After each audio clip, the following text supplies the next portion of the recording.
2. A night out with the neighbours.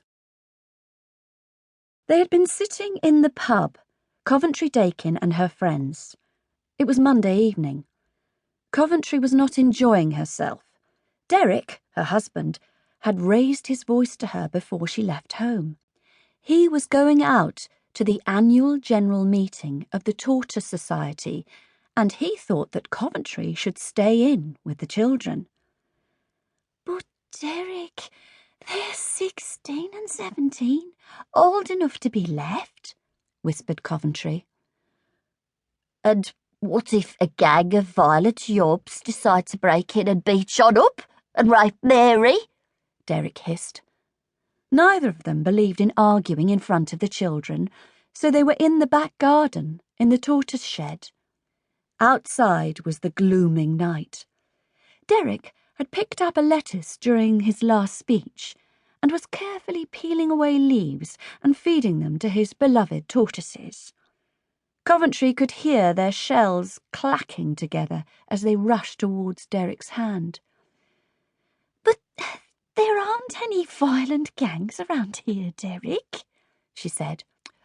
"Those gangs drive round in cars, Coventry. They come out of the inner city and pick on affluent suburban houses." "But this is a council estate, Derek." "But we're buying our house, aren't we?" "How would a carload of yobs know that?" "Because of the Georgian doors and windows I've put in, of course. But if you want to leave John and Mary alone and defenceless, then go ahead. Go out drinking with your common friends." Coventry didn't defend her friends against this charge because they were, undeniably, common. "Anyway, I don't like to think of you sitting in a pub." He was sulking now. Coventry could just make out his pushed-up bottom lip in the dark. "Don't think about it, then. Concentrate on your slimy tortoises." She was almost shouting. "Tortoises are not slimy, as you would know if you could ever bring yourself to touch one." There was a long silence between man and wife, which was broken only by the surprisingly loud crunching noises made by the feasting tortoises. For something to do, Coventry read the beasts' names, which Derek had written immaculately in fluorescent paint on each shell.